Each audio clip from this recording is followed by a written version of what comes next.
Hello, good afternoon everybody. Welcome to the first module of our webinar series on facilitating large-scale change. I'm Ian Smith, I'm Programme Lead for Improvement Methodology in NHS England's Sustainable Improvement Team. I'll be facilitating the webinar today with other colleagues from the Sustainable Improvement Team, including Jane Whittam, who is there in the centre of the screen. We also have colleagues Rob Colburn and Liz Maddox-Brown, who will be helping us keep a close eye on the chat box, and we also have Claire Potts, who's on the screen, and Callie Traherne, who will be looking after all things technical for us. So please do get in touch with the chat box with either Claire or Callie if you have any requests for help or support. And joining us today to facilitate this session is Debbie Sorgan. Debbie is National Director of Systems Leadership at the Leadership Centre, which specialises in strengthening leadership across public services. And within the centre, Debbie leads a National Systems Leadership Programme, and that's backed by the NHS as well as local and national government. And Debbie herself has a background in leadership in social care. She's a regular writer and speaker on leadership issues and has presented at many national events, including for ourselves in NHS England and our colleagues in NHS Improvement. And Debbie is going to lead for us today's session, which will introduce the fundamentals of system leadership, which is a very important dimension of a large-scale change. I'm just going to move across here. So, welcome Debbie Sorgan to take us through the session, get things underway. Hello, Debbie.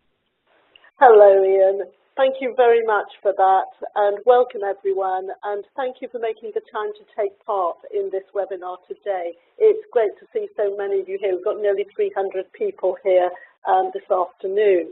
I thought we might use this session to think about what it means to lead when you're trying to get large-scale change, not just in an organisation, which is hard enough, but in a system.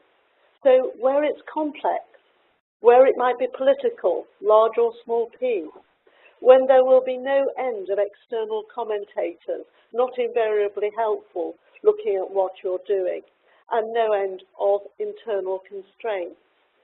And I wanted to focus particularly on using systems leadership approaches and looking at how they can help you in these situations, drawing partly on research, but mainly on practice from examples around the country, with very much an emphasis on do's and don'ts and actions and behaviours that really work in these situations. This is with a view to you then having practical tools and techniques that you can take away and use and try out for yourself. At the same time, I don't want this to be an hour of me just talking at you, so we like this very much to be an interactive session as well. Comments in the chat box, and we'll also have some times during the webinar for people to take part in interactive sessions. So if I can begin, if that's all right with you. Most of the examples that I use will be drawn from health and social care, but I wanted to start in a rather different place. If I can just bring up this picture here. Just bear with me for one moment. There we go.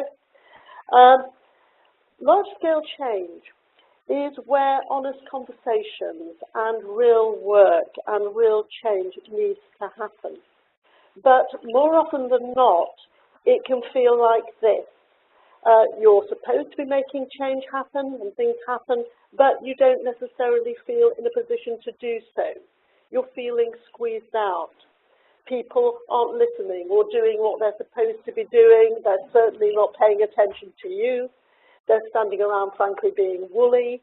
They're going off in all different directions, or they're just bleating about problems and things that can't be done, or the things that need more money, quite often, usually, your money. And it can feel daunting. It can feel overwhelming. Systems leadership around large-scale change can therefore help in these situations.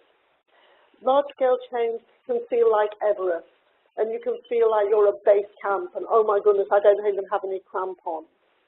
It can feel large by definition.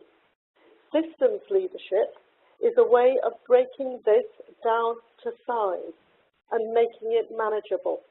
I sometimes call systems leadership the god of small things. because it's about making progress through small incremental change, marginal gains that over time accumulate and become a large-scale change. So marginal gains that add up. Think of systems leadership as being about marginal change and steady progress. And margins, not just in terms of limits, but in terms of boundaries. These can be boundaries between departments in an organisation, between organisations, between sectors, so for example the NHS and local government, or the NHS and social care, between professions. But fundamentally, it's about how you lead when you are not in charge, and when all your plans and ideas come up against those two things of real life and other people who really annoyingly have different perspectives and priorities and things that they want to do, and who do not see it as their job to unite around your position. So you don't have a management lever that you can pull. The NHS is sometimes described as one of the true religions in the UK, so I thought I would call on the Archbishop of Canterbury to back me up here. A few months ago, he gave an interview to the Church Times. He said, bless you, whoever that was, he gave this interview to the Church Times and said, don't waste time looking for levers to pull. He's talking about his role, because there aren't any. It's a process of persuasion, of example, of blessing and withholding blessing for particular things. And the interview goes on to note, although he disclaims the ability to select bishops, ever since he drove through the legislation to make women bishops in 2013, the Holy Spirit has somehow ensured that half the bishops appointed have been women. So this is about how you too can move in mysterious ways to affect large-scale change. And if I think about why this is, why systems leadership, why now? Well, I think it's because it goes with the grain. That is to say, it goes with the reality that people are experiencing. In other words, it goes with complexity. Now, by complexity, I don't just mean that things are complicated. Open heart surgery is complicated. It takes large teams. It takes high degrees of skill. You really need to know what you're doing. There are plentiful risks. Lots of things can go wrong. But the key thing about open heart surgery is that we've done it before. We know what to do. There are protocols out there. If you follow these, you are likely to actually have success. In a complex situation, on the other hand, you don't know what to do. Sometimes the most powerful thing you can say is actually, this is new here. No one knows what to do. We will try something and see what progress we can make. Or you work with systems and people that are suboptimal, shall we say. You've got rubbish systems and rubbish processes that everybody knows them and everybody's used to them, so everybody works with them. Or you're dealing with issues that seem to have been around forever and nothing you try seems to make a difference. You're likely to have lots of different people and organisations involved. There's likely to be a political dimension of one kind or another, and there's no linear relationship between what you do and what happens. You can do something that feels very major and it seems to have no effect. You can do something that feels quite small and it can have an impact out of all proportion to what you're imagining. Sometimes it's very difficult to know where the system begins, the issue begins and ends. Sometimes it's difficult to agree what the issue is at all. And sometimes you can feel like you're just banging on the glass. You're on the outside looking in and you can't actually affect change or get yourself heard. So we said that this would be an interactive session, and I'd now like to invite you to have a think for yourselves. What is complex about what you're doing in relation to the large-scale change you're involved in at the moment? If we just take about a few minutes maximum of 5 minutes. In the chat box, could you please identify what is complex about what you're working with at the moment? It doesn't need a whole screen, doesn't need lots of details, just which aspects of complexity resonate with you. Who's got things that are new? Who's got things that are suboptimal? Who's got things that are political or there's no linear relationship between what you're doing? Just have a think about this, please, and set out what really resonates with you in the chat box. Thank you. And we'll comment on things as they come through. We've got all of the above from several, in fact. New situations, resistance to change, different perspectives and priorities, an awful lot coming through here. Politics keeps coming up, no more money, different agendas, urging all the participants.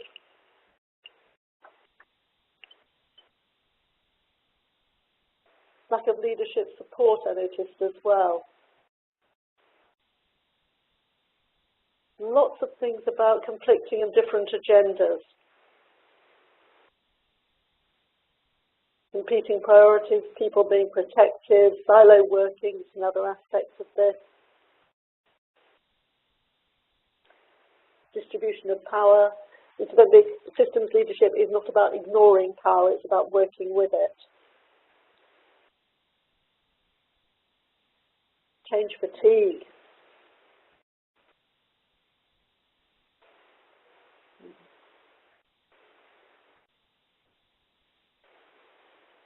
Agreement on the actual issue, competition.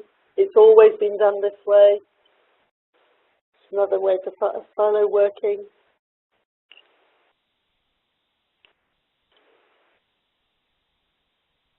Trust, hold on to that. We'll talk about that some more.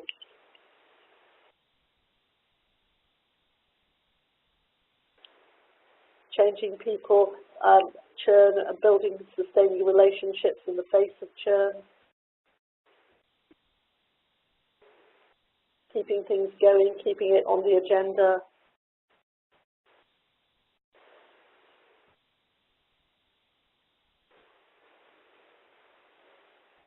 Not anywhere on the same page.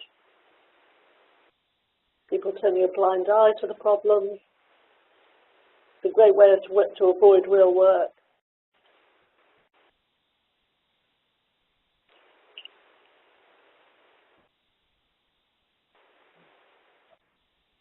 I'm going to sort of draw this to a close because I think obviously we could be here for the next half hour or so.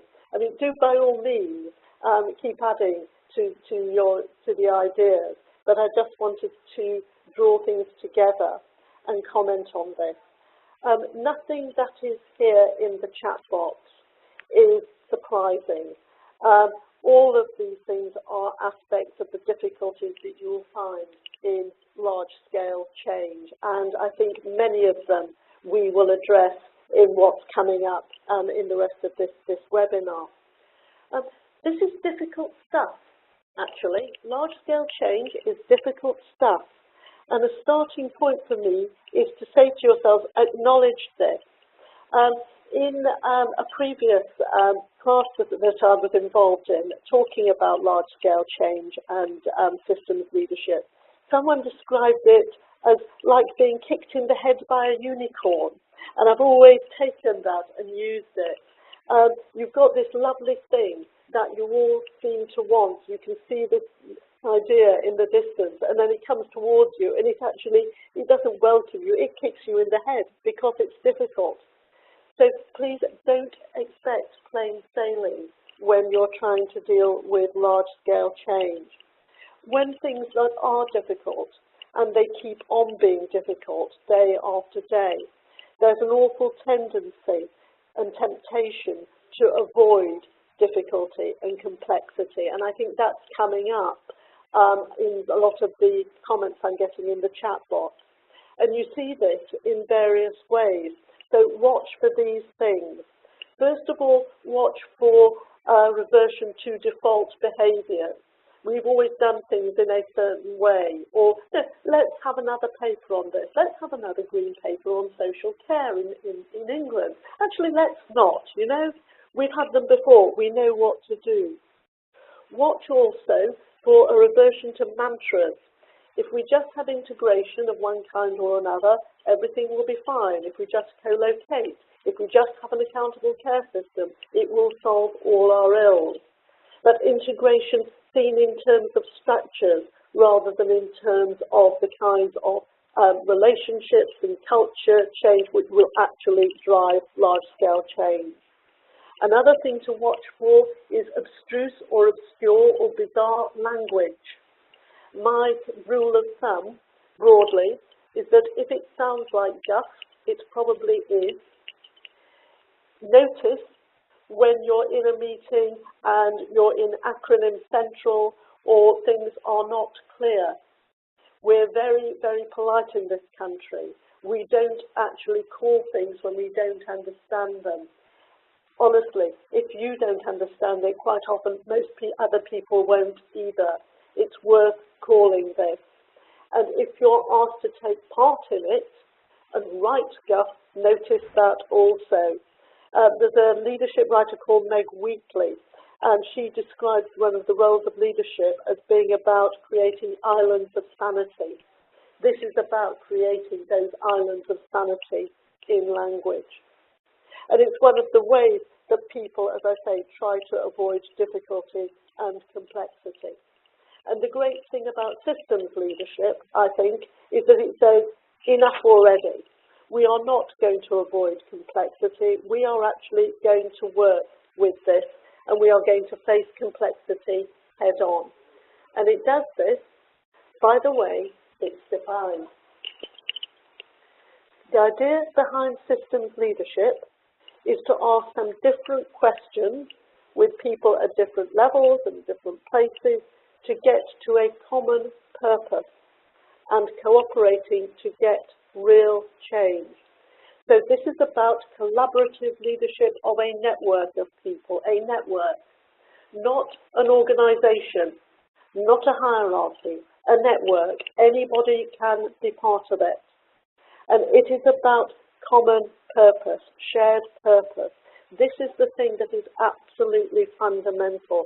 This is what takes you away from a lot of the things in the chat box which says we don't really know what we're there to do. It takes time to get there. Take that time. It's the absolutely fundamental building block. If you don't have common purpose, that will be why things fail. And if you do have common purpose, it's how you get people to give up organizational advantage for a wider goal. It can feel awfully messy, and it will take time, but it is worth going slow to go fast and really teasing out what it is that you all mean when you use certain words or when you use particular phrases or particular aims. But take that time. And a good way to start is by asking a different question. A good way to get a different answer is to ask a different question. Not how much money have we got, what are the barriers to actually using that money, but more broadly, a more open question. What do we want life to be like for people in our place in relation to whatever it is we want to change? So it could be about older people, it could be about children, it could be about people with diabetes, it could be about people with physical or learning disabilities. It doesn't matter. The only thing that matters is that the people you are thinking about and the particular place matter to you. It doesn't mean you don't ignore the issues of power differentials or money. You will always get to these in the end. But if you start with a question like this, you can get more different answers. And you can also start thinking about other issues like who else needs to be in the room, who isn't there. Some things follow from this. First of all, this is about relationships. It is built on the personal relationships that you build with other individuals wherever they are. and the influence that you thereby gain through the trust that you engender. This is all about relationships and trust. There's a nice line, systems move at the speed of trust, and it is absolutely true. So it's worth thinking about the amount of trust there is in your system, and it means that you might have to go more slowly than you at first thought, because you actually need to build that trust first of all. You don't need to have everything worked out at once. You can go slow. You can have partial and clumsy and emergent solutions. Much better to take a couple of steps, see where you are, and then decide what your next move should be, rather than herring off in pursuit of a strategy which would fail to reflect reality after the first few days. And it's about taking the learning from what you're doing and seeing it, how it applies more broadly. I sometimes describe this as being different to whack-a-mole projects. You know, you do one project, and then you do another project, and then you move on to another project. Think about what you are learning. So if that's systems leadership, how do you apply it? What do you actually do? So we know from a lot of the information that we've got, there's an awful lot of learning about systems leadership and about what works and what doesn't from national and international sources. And I thought what we could do in this webinar is actually distill a few key things that work. First off, know you're in a system and make it work for you. Don't act as if you're in an organisation.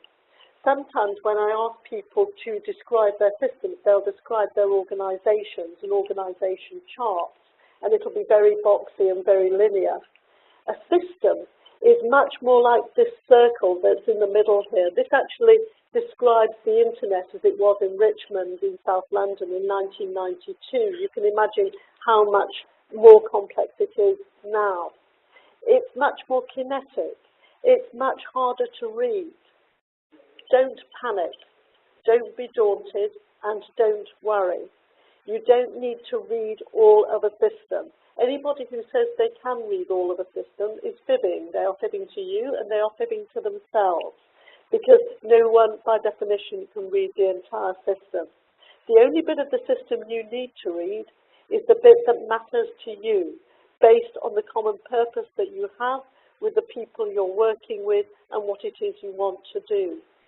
But see that kinetic and fluid quality as something that can work for you and can help you. It can help you do the heavy lifting. It's worth thinking, therefore, if you're thinking about networks, you're on the left-hand side of the circle, who can actually help me get over to the right-hand side and link with people there? Who's in my network? Who can do some of that heavy lifting for me? Who might my allies be? And see a system as something that is not immutable, that can adapt. Volvo, when it was developing driverless cars, first tested them in Scandinavia, where they came across elk and caribou. And then they moved to test them in Australia, where they came up against kangaroos, literally. They hadn't actually programmed their cars to come up against kangaroos, with the result that there are now fewer kangaroos in Australia than there were before Volvo started testing their driverless cars, because they did not see a system as changeable. A system is changeable, and it changes on the basis that the stories people tell each other, based on the relationships that they have and the information that they thereby impart, tells people actually this is how the system can move forward. So see a system as something that can adapt and that can work for you. Note, please, this can lead to a tendency to see systems as benign, or at least neutral. And some are benign, but not all of them. And some of them really are out to get you. And you should expect resistance. Can I introduce you, please, to Barry Amoeba? Barry, as you can see, isn't necessarily very bright, he doesn't have much of a controlling brain, but he can find food, he can move about, he can reproduce, and he is absolutely, like a system, adapted to his environment. You come along, you want to introduce change, possibly large-scale change, for really good reasons, better services, lower costs, whatever it is. The natural response of the system is not to say, that's a fantastic idea, we'll do that straight away. The natural response of the system is to kill it, because it sees it as a threat, because it perceives change in terms of loss. And people don't fear change, but they do fear loss. This can be loss of culture, or friendship, or perceived loss of professional status. It doesn't need to be anything as concrete as loss of job. So it is worth thinking about who is going to think that they're going to lose out by your large-scale change and why, and to actually test this out. Go and have a coffee with people, talk about this with people before you actually start. If you don't do this, two things to look for are the hugely delayed meeting. I'd love to meet with you to discuss this. Will 3 months' time be all right? Or inappropriate use of the G word, governance. Governance is like domestos. It can kill change stone dead if it's introduced at the wrong time. I'm not saying don't have good governance, obviously, but if you get, in response to a simple suggestion of change, that's really interesting. Can you tell me the terms of reference? That is really what is going down. And keep going. If the organism is held perturbed for sufficient time, it adapts to this new condition. But it will take time and it will take a lot of doing. So don't do this on your own. Have a coalition of the willing around you. So the first thing is to know that you're in a system and use the system to help you. The second thing is to act accordingly. Consciously use and practice systems leadership behaviours. You are what you do. No, this is not about being the charismatic jazz hands leader from the front. This is about supporting and enabling other people, not about being the systems leader. We know from research that we've undertaken nationally and internationally that there are 6 dimensions of systems leadership around particular behaviours and values. And it is worth looking at this summary paper, the references at the end of the slide about systems leadership behaviours. And I just wanted to flag up a few of them. First of all, it's fine to use your values. Your values and your common purpose are what will keep you going for the long haul. It's about standing back a bit, getting off the dance floor and onto the balcony, making time to reflect what is actually happening here. What am I feeling about this? What are they feeling about this? What is actually happening here? It's about intellectual rigour, sense-making, putting things together in new ways. It's about supporting other people, giving people permission to do new things and not being punitive if and when those things don't work. And it's about behaving in ways that lead to change, particularly around public narrative and reframing. And we will talk about those things in a bit more detail a bit later on. So given that, we thought we might now go for another bit of interactivity and some thinking with you. Before we do so, I just wanted to flag up, this is not a theoretical exercise. Adopting these behaviours can have real change. So in North Merseyside, for example, the delivery board developed a common purpose. It meant that they could actually use their Better Care Fund monies much better to actually build, for example, mental health services. In Wiltshire, the police fundamentally redesigned their local community policing and got really radical change in take-up and clear-up rates around theft. In Calderdale, public health used school children to act as researchers when they were looking to get new ways of building more physical activity in places. They thought that people would want Zumba and aerobics. they actually came up with taekwondo and boxercise. So although this is about behaviours, it's absolutely not fluffy. This has real implications and real change, and it's worth thinking about who in your teams and networks is good at these particular behaviours and can work in these ways. We're all flexible, but there are some people who will work better in these ways than others. Now, I wanted to ask you if you could reflect for a few minutes in the chat box and on one of the slides that we're going to bring up. What behaviours are you seeing at the moment in relation to your own large-scale change? What behaviours would you like to see more of? Now, in the next slide, we've got quite a few behaviours we've just suggested here. Could you use the arrow, please, to point to the most prevalent behaviours that you're seeing? And then in the chat box, could you describe, again, very briefly, we'll just take a few minutes to do this, how those behaviours are actually helping you or not, and what systems leadership behaviours, so values, synthesis, enabling and encouraging other people, you would like to see either in yourself or your team. So I'm just going to put the slide up now about prevalent behaviours that you're seeing. And oh great, you've got the message. You have absolutely got the message about this. This is going to be great. Thank you very much. I shall leave this up to you and we can comment on things coming up in the chat box.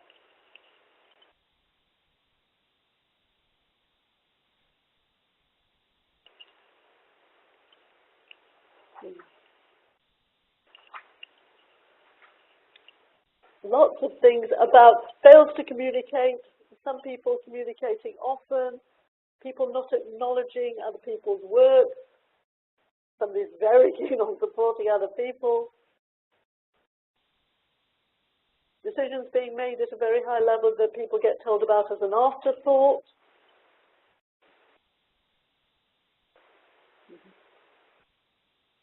People either feeling valued or not feeling valued. People using jargon language. I think we obviously hit on the right behaviours to put down here.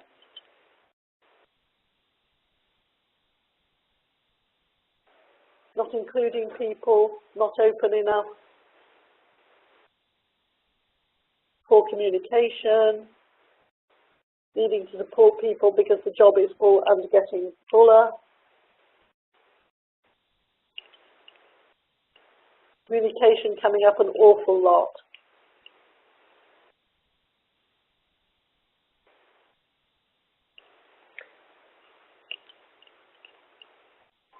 This is actually very timely because we're going to talk about communication next.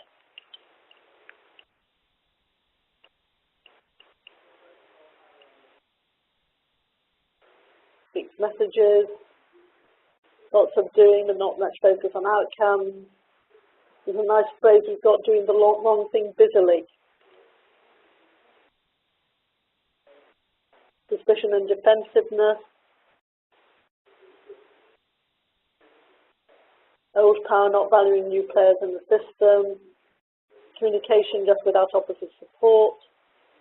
Somebody's written a big pound sign. Somebody's putting seeing.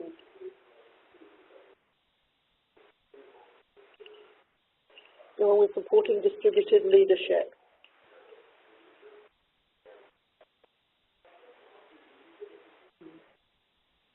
And communication again.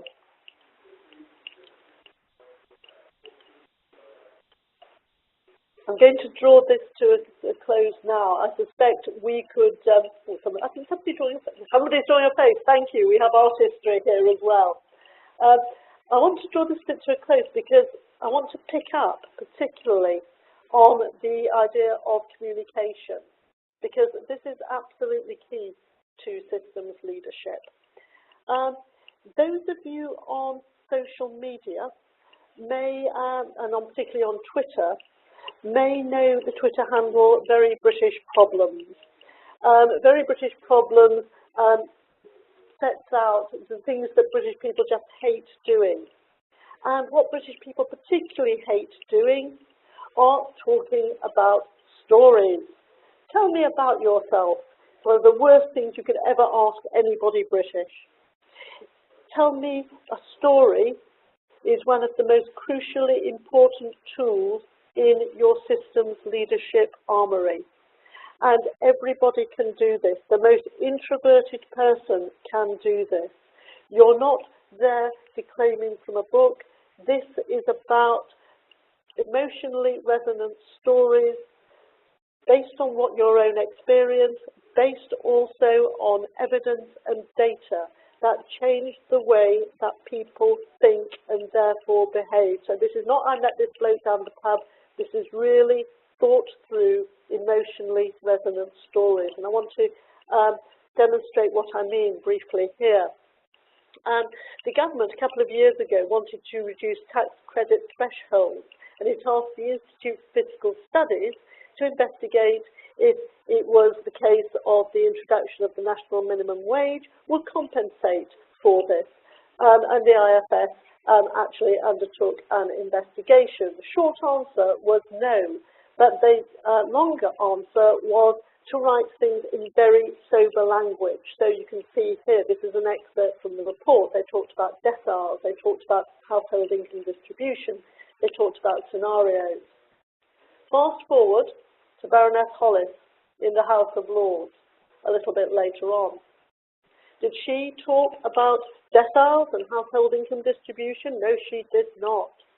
She told a story, again, based on evidence. A couple, father in full-time work, mother caring for two disabled children who would lose out to a quite specific extent. And then she ran the point home with a bolt gun. Think of the poor people getting Christmas letters from the Chancellor, her voice getting softer by the second. The Christmas letters. Now, you do not need to go quite as Tiny Tim as all this.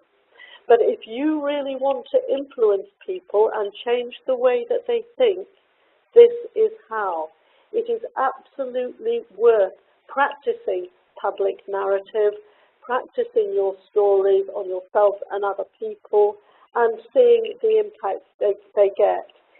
It feels fluffy, it really, really is not. Public narrative is one of the greatest tools in your armory. The fourth thing is just how do you start? Well, you make a start by starting and by taking action. Systems leadership only makes sense in practice. There's a great systems leadership writer called Myron Rogers, and he has some maxims which I think everybody should just take out and paste to the wall. People own what they create. Somebody in the chat box earlier was talking about initiatives that just get passed down as an afterthought. This is about people creating their own change in real work, and the people that do the work are the ones who actually make the change. It doesn't matter where you start. You can start anywhere, but follow it everywhere, see where it takes you. Keep making those connections and do something different. Because I love this last point, the process we use to get to the future determines the future we get. If we keep doing things in the same way, we shouldn't be surprised if we get the same results.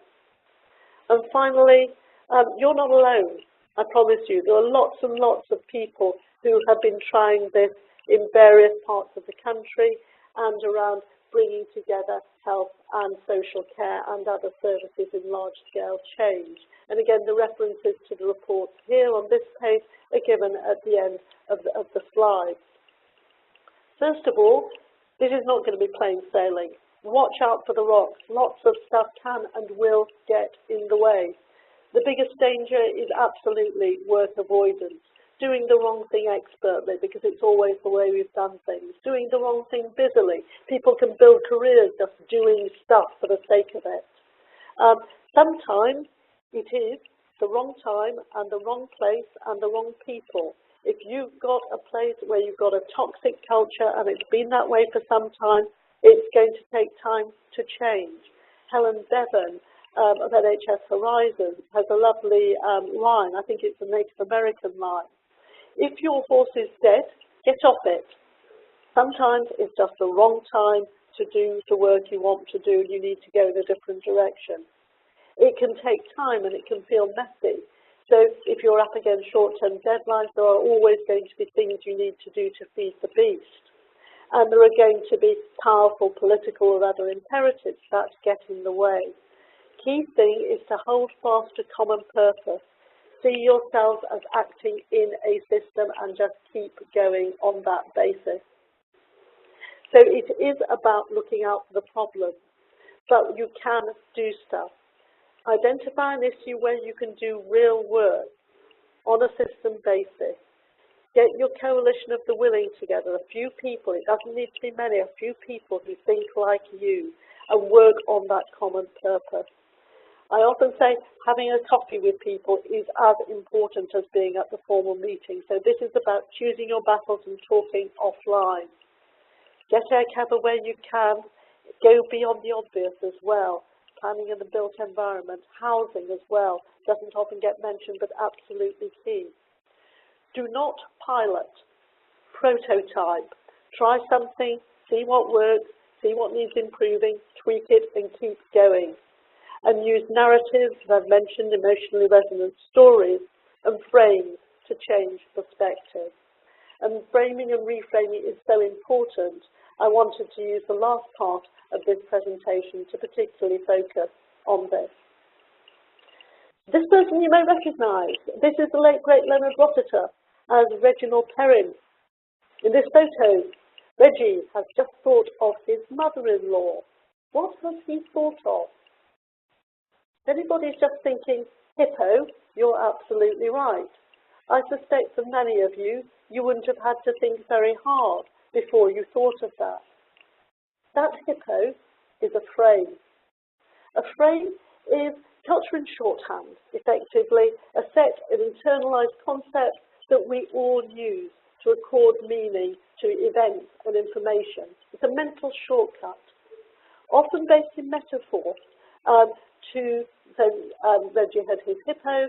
I have one particular consultant I know, medical consultant, very senior, who sees allied health professionals as small woodland creatures. So every time they speak to this person, they see them as people just going and not actually according value to what they're saying.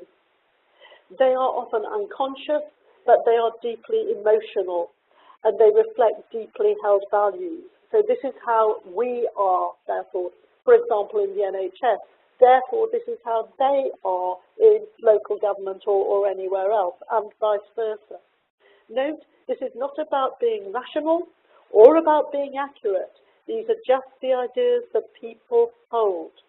I sometimes call them both prisms and prisms. Prisms because they become how you see everything, and prisms because they trap you. You stop hearing what's actually being said and the possibilities for change that are out there.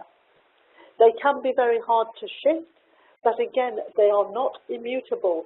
And the interesting thing is that once a new frame becomes established and widely accepted, we've always thought that way. We've always thought that way. It's common sense.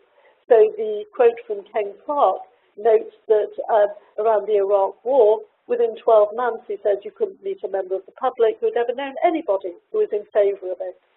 So reframing is a great way to get your point across in ways that change thinking. And if you say, oh, but I'm an intelligent person, this doesn't matter to me, I'm a rational person, I'm not affected by that.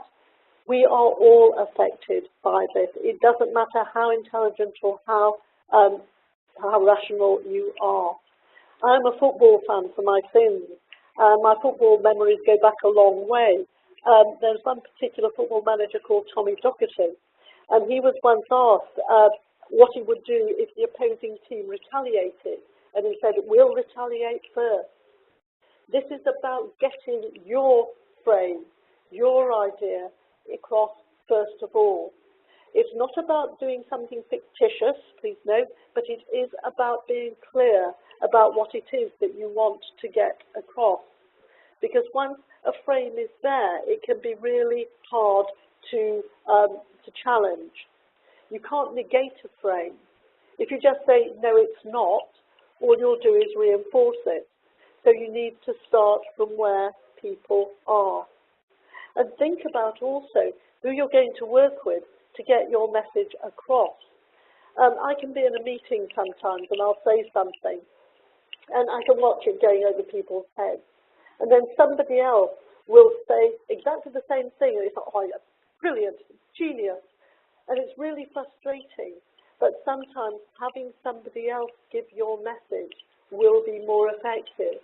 So it's worth thinking about who your messengers will be. This goes back to your coalition of the willing and working with allies and working with relationships and trust.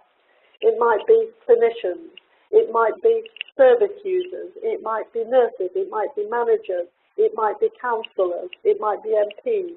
Worth thinking, who is best to get my message across here? And it's absolutely valuable. It can really change the way people think. And so I wanted to finish this webinar by asking you to do a quick exercise. And we'll take about 10 minutes of this in absolute total. Have a think about this. What is the worst media headline you can think of, say in relation to your STP, or it could be in relation to your large-scale change, whatever resonates with you, or for those of you who use social media, the worst tweet you can imagine, #murderer, you know, that kind of thing. Then write how you might reframe it using what we've talked about before, either to change the story or to prevent it getting a foothold in the first place. Have a little think about this first of all, and then we can have a chat and see what's actually coming out there. Oh, STP closes hospital. We've got something already. They've started already, Debbie, yeah? Yes, yep. Mm-hmm. It can be a real one, or it can be an imagined one. If you've got a real one and you want to use it, please do. Oh, STP closed hospital leaves patient's death. Sorry, an STP. My apologies, use of jargon there. An STP is a sustainability and transformation partnership. It is a proposed structure that is meant to bring together the NHS in both acute and community and primary sectors, together with local government, public health, social care and other sectors, really to plan for health delivery and health promotion on a population-wide basis. They're coming in thick and fast now, Debbie. Yes. Out of hospital means out of hope. Well done, Elaine. That's a good one. Yes. Patients denied access to vital services to save money. I think this is generating even more energy than when we did it with the live audience, I think, Debbie. Oh, Undertaker's report, boom in trade. This is brilliant. CCG pays the holiday, Marquis a day and Langton. Oh, people have really got into this. This is brilliant. Transferred by funds on NHS.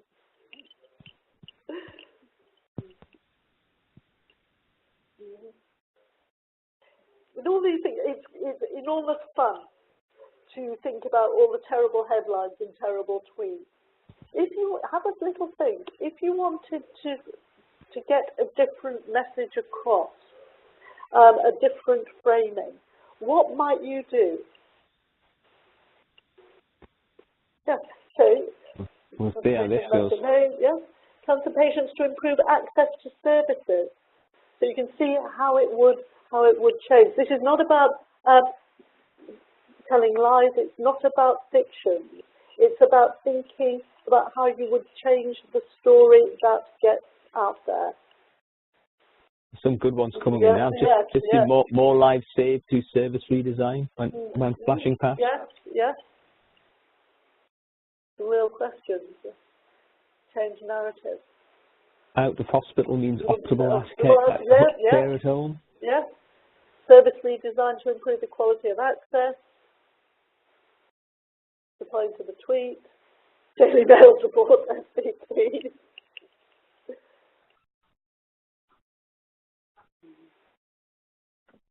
The thing about having 405 participants is that everybody wants to get in on the act. Best care for mum, GP taking back control. Let's stop people needing to go to hospital. Letting our children become growing our future. Hunt advised not to listen to Trump. Just Sponsorship and sector organisations benefit from redesign of personal budget. Patient voices finally heard on the services they want for the future. Patient quality of care improved by listening to us.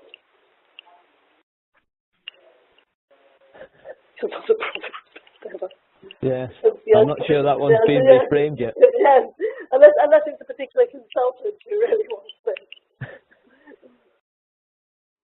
Spends claims for Dutch housing decline. But you've obviously got the idea. You've really got the idea here. Have a practice with it. It's worth thinking about the messages and the frames that you want to use here, and how you can change things. And do when you take this away, have another go. One of the things that I want to mention, so we can just go forward a bit, is as part of this, there's a practical framing and reframing exercise as part of the slides for you and your team. And it takes this very, very rough and ready idea that you're just trying to do through this mechanism, and actually gets you to think about it in a bit more detail. It's really worthwhile having a go with this and practicing it and thinking about different stakeholders and the frames that you would want to use with them. So if I can go back a bit, hang on,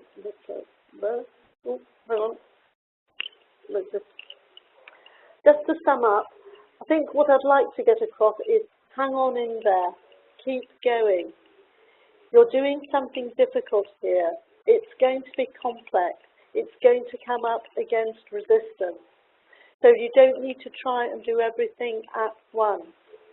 Think of scale as much in terms of lots of small changes. This is about marginal gains and progress at the edges gradually accumulating, rather than just in terms of big bang.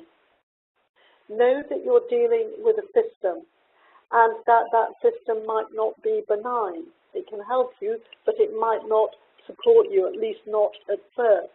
It might see things in terms of loss.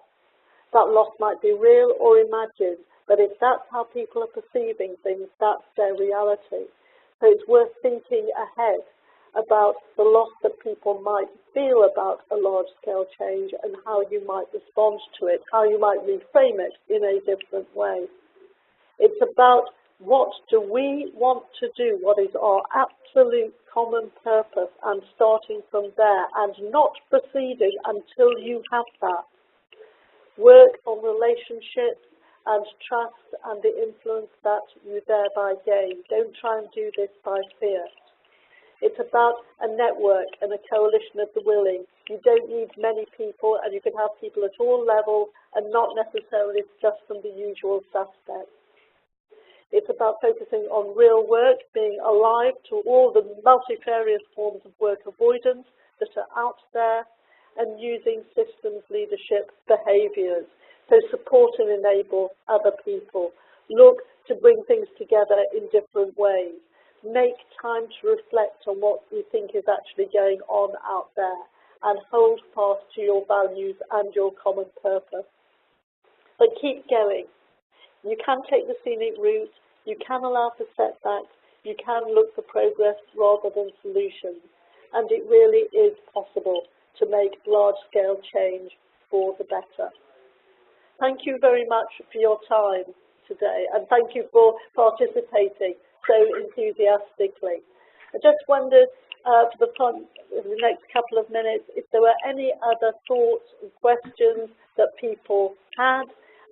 If you want to get in touch with me directly, please do. All my links are here. But otherwise, thank you very much indeed. That's fab, Debbie. Yes, and we can now actually go forward, and I can ask you about the Boolean. Yes, if you do so. Yep. We'll, there you go. We'll the form's with you. I think. Should be with you. It's not just in a minute, it's still with you. There you go, that's it. It's come across. Great, yep. All with you, Ian. Thank you very much. That's been a grand session. We've just got one or two things to do before we close the session out. There have been some questions on the chat box about whether the slides will be shared. There's some excellent exercises that you can take away and do with your own teams in that slide deck. The answer to that is yes. The sessions are also recorded and they will be made available the next couple of days on the collaboration space, which you can see up there on the screen. Details of that link have just been popped into the chat box as well. And I believe that we'll be sending an email out to everyone who's registered for this event and joined today with the details of how to join. There are about 600 of us on there already on the collaboration space. We'll be sharing all of the materials for all of the webinars from the induction a couple of weeks ago through to the concluding one in 5 weeks' time, it is now, as well as it's a good place to interact. A few of you have been asking to share things between each other. If you could perhaps join and share on there, then we can all perhaps join in and get the benefit from that. And I think finally, before we leave, let you get back to your no doubt busy schedules. Hopefully many of you, if not all, will be able to join us next week. Same time, same place. Thursday the 14th of June at 12:30, and the next webinar module will be on leading large-scale change, which will be facilitated by our good colleague Alison Wheeler. So I hope that week we'll see many of you in a week's time. Encourage your colleagues to join if you're getting value from it, and we'll see you and connect with you in a week. Many thanks all. Have a great afternoon.